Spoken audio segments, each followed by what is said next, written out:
Hey guys, welcome back to my channel. My name is Christelle, and by the title you can tell we're talking about something serious. It's isolation and losing friends in your 20s.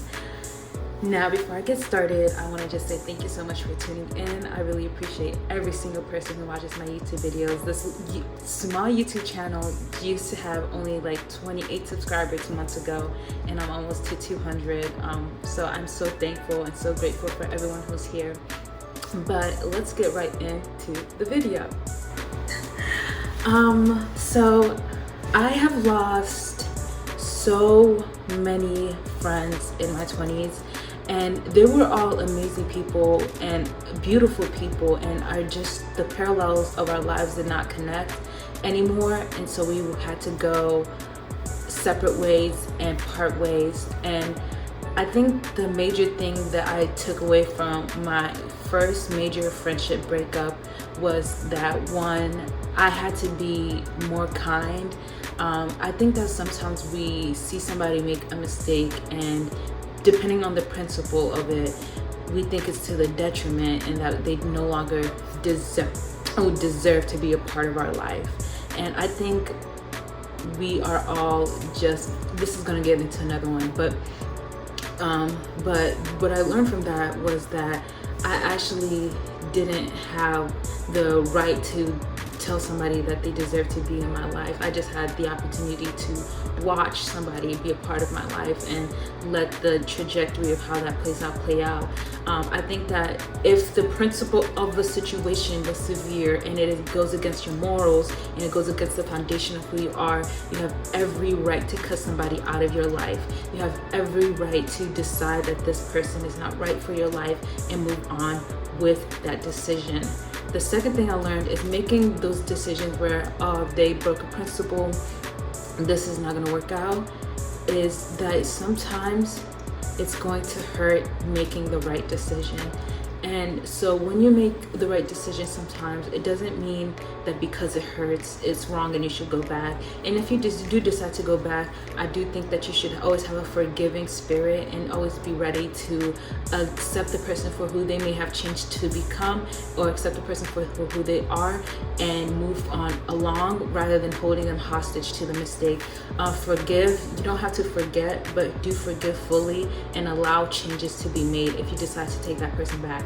Going back to the first point of, you don't determine like what like the person is or who the person is really.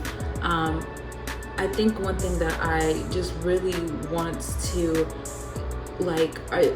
articulate is that you have so little control over what people do, and everyone is allowed to be human. And I think that that's what I'm trying to articulate with the first point, is that we are all human and we make mistakes, and we make grave mistakes. And to the first point, you just have to decide whether or not the mistake was something that broke your principle and your morals. And sometimes that is hard to decipher and decide, and it's not until after you realize that actually wasn't that big of a deal. So the third point is sometimes you get cut off. And it's really, really hard to get cut off and to be somebody that is dealing with the brunt of not having the friend that you thought you would have. And a lot of times it's the friends that you think is going to be in your wedding and is going to be part of your sisterhood for the rest of your life, but those relationships end, and it's normal, is the fourth thing that I have to say. It's normal to lose friendships. It's normal to lose people that you're close with. You're not the only one that's going through it, and I'm happy that you're trying to find ways to kind of see that you're seeking some advice, you're seeking some kind of just comfort through my video, which I really appreciate. But you doing the work is what is going to get you through everything that you need to, which is fine. Is just do the work to always better yourself and to never let yourself down by becoming the pain that it creates, or doing the actions that others have done to you, to others. I think that I have this, it's one example, and it was not a friend, it was an ex that I was dealing with. I remember telling this person. I was like, hi, like one of the things that has hurt me in my past is when I tell somebody something sensitive and they use it against me. And the biggest fight that I ever had with somebody was with him, and I ended up just being in the moment, and I was really upset. And then all of a sudden we're talking and we're disputing, and all of a sudden he uses what I told him against me, exactly knowing that that's like to hit the pinpoint. And I realized in that moment, I was like, oh, this ain't my husband. This is another, so we'll talk about that in another video, another day. I was like, this is not my husband. But also, this is not fair to have the most sensitive parts of yourself be exploited whenever somebody wants to get a stab at you or wants to have the last laugh at you. So I think that one thing I've learned is like to never let other people's pain become part of me, or never let what hurt me become projected onto those that I love. And that's something that I try to work on. And not saying that I'm perfect. I think that the sixth thing I with losing friends that I learned was that you have to work on yourself, but which was kind of like 5, but the difference is that, you know, you have to let your life flow and let time heal you and let things become what it's meant to be. And if you need to reach out, if you need to reach out to friendships again, do it.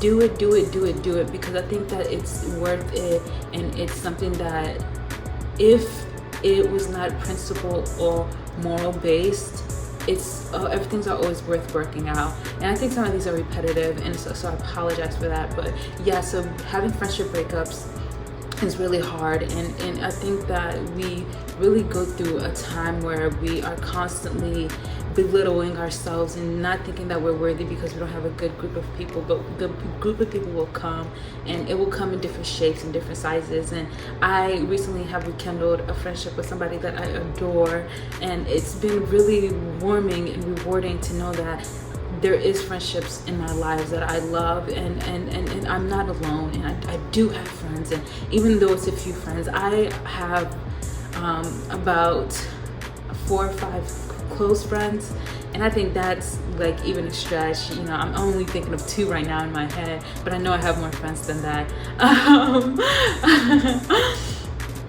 It's really hard to go through this, which leads me to the second topic, which is isolation. I think being isolated, mostly if you move to a new city, is something that is super like deep and super major, and that happens to so many people. There's been articles that have been written about it, talking about isolation, and this is not an advice video. It wasn't intended to be an advice video. It was more just me trying to speak my truth.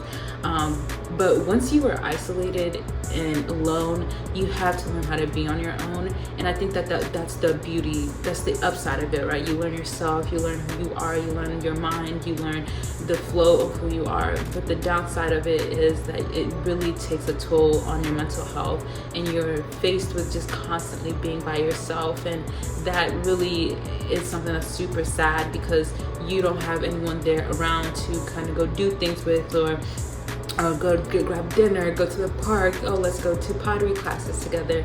And if you live in a small town, it's even harder. So I think on the pursuit of your dreams, you will go through things like losing friends and being isolated. But when you are going through these things, never forget who you are, and always trust that you are your own best friend, and do what you need to do to survive and to make it through this weird economy, and to be able to kind of restore your joy and your happiness. And one thing that I've learned in my isolation is that happiness is not permanent, but it is something that I can create for myself, and it is something that needs to be learned in the small things of life and the small tasks of life. And so that's what I'm trying to learn more of, is to enjoy my morning coffees, is to enjoy watching my TV and doing my routine, my day-to-day structure, and being blessed enough to not be stressed about certain things, like financially, and having things figured out for me like that is all part of happiness for me. And I just take these things for granted. My family I love dearly, and I'm like, I don't want to take people or things for granted in my life, and let that build my happiness, let that be part of my building blocks rather than it destroying me. Okay, you guys, I know this video was everywhere, but I hope it is something that you all can just like tell me how you feel about it. I would love to hear how you feel about losing friends, and what have you taken away, what have you learned from losing friends, and what have you learned from isolation.